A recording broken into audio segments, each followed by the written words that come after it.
thing we'll do is call that meeting to order, and I would ask that if you would like to join me in the invocation, please stand at this time and we will recite the Lord's Prayer.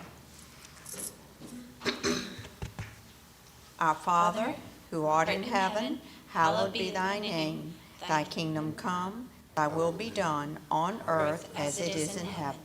Give us this day our daily bread, and forgive us of our trespasses, as we forgive those who trespass against us. Lead us not into temptation, but deliver us from evil. For thine is the kingdom, the power, and the glory, forever. Amen. Now we'll ask if you'd join us in the Pledge of Allegiance to our flag. I pledge of allegiance to the flag of the United States of America and to the republic for which it stands, one nation, under God, indivisible, with liberty and justice for all. Okay. First item on our agenda tonight is the approval of the minutes. And we had a regular session on February 20th, 2020. Do I have a motion to approve those minutes as written? I move to approve those minutes as written. Second? I'll second it. Thank you. And I think Cheryl tonight may be filling in here or Yes, doing the honors. Okay, thank you, Cheryl. Commissioner Emmett, Aye. Commissioner Deaver, Abstain. Commissioner Stevens, Approve. and Chairwoman Shriver. Aye. And we also have a work session, the minutes from that to approve, that was held on June 15th, 2020. Do I have a motion to accept those minutes for that work session as written? Make a motion to accept the minutes as written. Second? Aye. Cheryl? Commissioner Stevens, Aye. Commissioner Deaver, Aye. Commissioner Emmett, Aye. Chairwoman Shriver. Aye. Okay, we have an audience for visitors this evening, and the audience of visitors is to come forward and speak to the Planning Commission about any matter other than the public hearings which are on our agenda tonight. Obviously, we do not have anyone here that would like to speak, so I'm going to quickly close that and move on to the business at hand. We have some public hearings on our agenda tonight, and the first one that we have is an amendment to Chapter 34, Article 4, Division 3, Subdivision 2, Section 34-171C and D, Appendix A, Article 1, Section 1-4, C, 2, and Article 11.4, Section 11.4-13D2 of the City Code regarding fee increases for Wetlands Board and Board of Zoning Appeals applications. Thank Okay, you. I guess I can get you to, are you going to do a sort of a little summary of that? I'll just do a little Yeah, summary. we have. And basically, this is one we talked about last month, and I think we gave Karen her last opportunity to speak during this. But basically, what we're finding is that with the change in newspapers we have to advertise with, we're simply not covering the cost of our ad. What this is, and it will be three different resolutions that you'll need to vote on, since it's three different sections. And that's all included in your packet, but that's really what it is. We're not making any money on this, we're just trying to cover the cost of advertising. Okay. All right, with that, we'll have the public hearing on it. If there's anyone who wishes to speak on it, they can do so.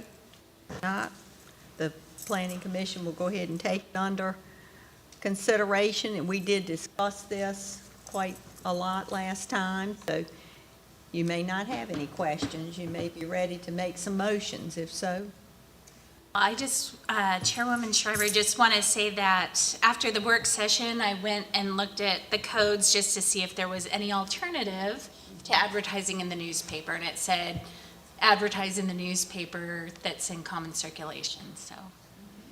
Yeah, that's pretty much dictated Yep, to yep. us by the state. Yeah. All right, if we want to, if we don't want to discuss it a whole lot, I guess, as Wiley said, we'll have to make 3 different motions, Wiley? Yes. Okay, on this one, so I guess we're prepared to take a motion on the First Amendment to Chapter 34. If anyone, Make a motion for the resolution amending Chapter 34. in a second on that? Second. All right, Cheryl, I guess we'll go ahead and vote on that one, and Okay. Commissioner Emmett, Aye. Commissioner Deaver, Aye. Commissioner Stevens, Aye. Chairwoman Shriver. aye. Okay, and the second one is the Appendix A, Article 1, Section 1-4, so forth. We have a motion on that one. Make a motion to make the adjustments. Second? I'll go ahead and second that one. Okay. Okay. Cheryl? Commissioner Stevens, Aye. Commissioner Deaver, Aye. Commissioner Emmett, Aye. Chairwoman Shriver. Aye. And the last one is the amendment to Article XLIV, Section 11.4-13D2. Do we have a motion to accept that one? Accept the changes as noted. Second? Second. All right. Okay. Commissioner Emmett, Aye. Commissioner Deaver, Aye. Commissioner Stevens, Aye. Chairwoman Shriver. Aye. The second public hearing tonight is an amendment to Article 10, Sections 10-5 and 10-12 of the zoning ordinance regarding setback requirements for freestanding accessory structures in the B2 Business Zoning District. Wally? Thank you, Mr. Chairwoman. This is, we talked about this one last month too, but just as a recap, BB&T is the impetus behind this ATM, but it's not only for for BB&T. What this would refer to, is unmanned structures within shopping centers. And it would be approvable only if the company or the bank, in this case, would have tenancy in the same shopping center. It's really for shopping centers. It's, we said it B2 zoning district, but if you look at the language, it's clearly aimed at shopping centers. That's about all I got. I'll be happy to take any questions. Questions of Wally? Okay, and I guess we'll have the public hearing on this item on our agenda, and we will close the public hearing. Planning Commission will take this one under consideration. Are we prepared to make a motion on this one, or do you have some comments? No, I kind of, the last time we decided where it was going to be, and there's a map in here, even more detailed map this time of where the ATM's going to be. I think the only issue that was concerned was how close it is to the sidewalk and so forth, but that's, you can't help it. Right, and that's one of the reasons why we have setback regulations as a whole, is to kind of keep everything separate. But in this case, what we were thinking anyway, is that our ordinance really didn't contemplate the placement of any unmanned structures in shopping centers, even though you can go around a lot of shopping centers and you'll see things like, you used to see photomats, not so much anymore, but you might see coffee kiosks, or you might see other ATMs, I don't know. But this would open it up for everybody. I just want to stress that it's not just an ordinance for BB&T, it is an ordinance for everybody to take advantage of.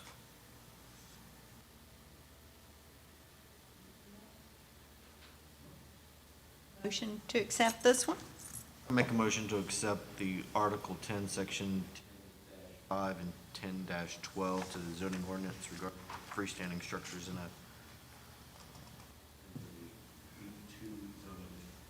Okay, Greg. Second on that one? I'll go ahead and second that one. Cheryl? Yes, ma'am. Commissioner Stevens, I approve.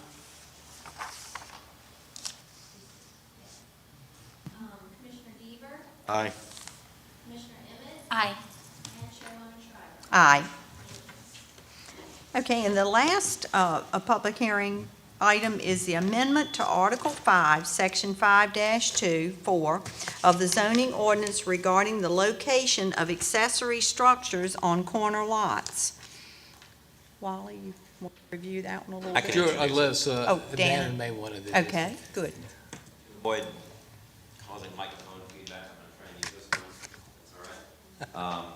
So this came out based on a review of the city code during the last Board of Zoning Appeals application for Poquoson Middle School, which was on a corner lot. The city's zoning ordinance has historically allowed accessory structures in single-family residential to be located in the rear yard only. However, our code, the definitions in our zoning ordinance was amended back in 2014 to add a clearer and bigger, longer definition of what lots are Right. and corner lots are. And that definition, that new definition specifies that corner lots have only front yards and side yards. They do not have any rear yards. So a strict reading of our ordinance would mean that corner lots are basically prohibited from having any accessory structures. This was not the intent of those ordinance changes. This was simply an oversight on our part. So we're proposing language this evening to allow corner lots to have accessory structures in the side yard, provided that they meet the front yard setbacks of the house. Okay, thank you, Dana. Okay, and on this one, I guess, public hearing, we can open it, we can close it quickly and go on to this item. I have a question, if I may, for Wally and Dan. And would this verbiage, would this permit an accessory structure to be closer to a neighboring lot or a neighboring dwelling? Would it allow a corner lot to have an accessory structure closer to the neighboring dwelling than a regular lot would? Well, accessory structures have different setbacks, 7.5 feet for a structure below 13 feet. And oddly enough, we don't have 13 feet specified, which will probably be another amendment you'll see soon. But over, I believe it's 15, is that right? If it's over 13? 15. So inasmuch as no accessory structure is currently allowed in a side yard, again, as Dana pointed out, a strict reading would mean that there could be no further encroachment by an accessory building. So yeah, in that way, we are allowing additional buildings that can go in the side yard. I actually think that's what our practice has been. I don't think anybody ever really noticed this little glitch that we have in the code until we kind of came face to face with it. Dana did more than I did, certainly, with the BZA case. So it does allow accessory structures in that side yard. But no closer to a property line than what it would be if it was a regular lot in the rear? That's correct. That's true. That's Yeah, true. okay. Yes. So it wouldn't cause any undue, I guess, hardship or anything for a neighboring lot, because they're adjacent to a corner lot, they would still have the same setback essentially as a rear would. Yeah, it's just that if you had the rear yard, and the rear yard is obviously not as expansive as the side yard. That's why we put in the language, though, that it can be no closer than the front part of the building line, because we didn't want, that was an attempt not to allow basically people to go right up to the property line and go in the front yard and things like that. Theoretically, yes, it does allow more accessory structures. But again, they're subject to setbacks. And, I mean, and remember, this is only for corner lots. Right, right. So, and I guess. That's the important things to remember, is only for corner lots that don't have a rear yard. They But it have would two be the side same setback from a property line to the side yard of a corner lot. It would be the same setback as what you would have if you had a back Yes, lot that's true. to the property line. That So is that true. would be, That is okay, they true. couldn't make it closer. Okay. Right. Thank you.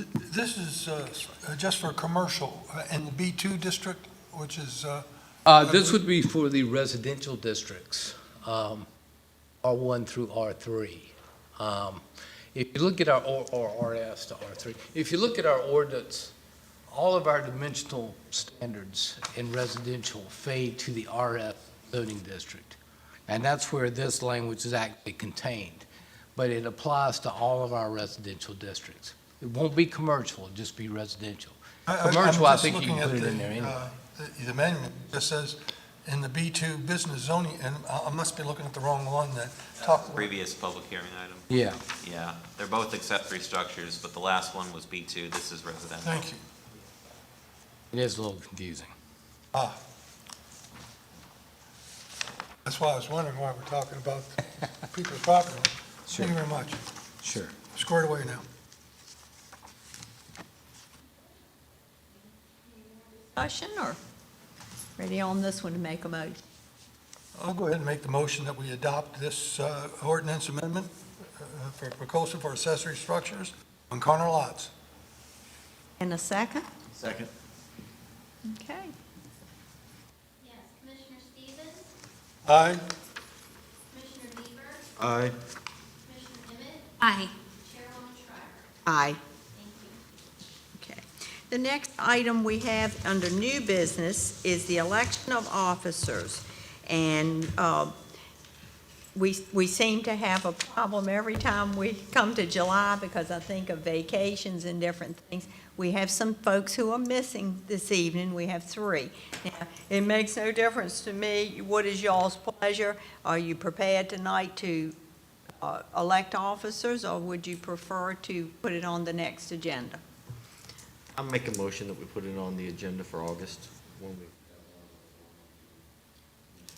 We have done that before, and it seems like it's... Second? Second. Okay. Yes, Commissioner Emmett, Aye. Commissioner Bieber, Aye. Commissioner Stevens, Aye. Chairwoman Shriver. Aye. Okay, so that concludes our agenda, with the exception of any communications and correspondence that Wiley or Dannon or Cheryl may have for us. I don't really have a lot. I think I'll dangerously point out that they're going to let Lee Fenixon out. You think So chances are she'll actually be here next month. She's had a heck of a time getting out of I tell you what. with COVID. Communications and correspondence, I really don't have a lot. We have hired somebody for Karen's position. It's due to start on August 3rd, a lady named Dan. Waiting on the actual written acceptance to come back, but she's on an excited Friday. And Danielle Quick, she has most of her experience has been with NASA, working in analysis of various environmental factors. She used a lot of GIS, which is a positive in terms of what we might be able to do as a department, but we have prepared her for the fact that our GIS is embryonic at this point. So we'll she's got a really good personality. I think she's going to connect really well. Next time we meet, I hope to have her in tow. So we'll get her feet wet, no pun intended. What's her position? I'm sorry, I missed that. She would be our environmental compliance officer. Okay. Karen's position, we won't throw quite everything on her that Karen, at least not immediately. That's the big thing I had. We were fortunate when Debbie left that we had Karen.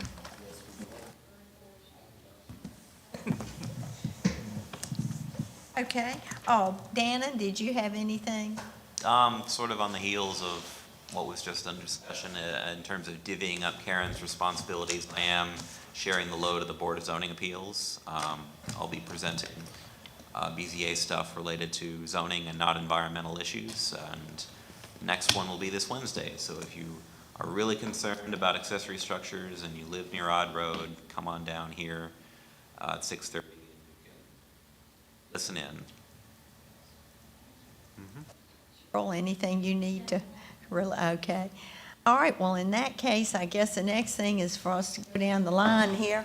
Thomas, anything you'd like to say? No, I think it's going very well, and I have no issues, or I understand pretty much what we're doing. Wonderful, wonderful. I think you'll be fine. You seem like you've jumped right in. Thank And you. you're swimming. That's good. Yep, Very happy to have you. I know, we certainly are. thank you, Wally. Greg? I have nothing this evening. I just hope that everybody is staying cool.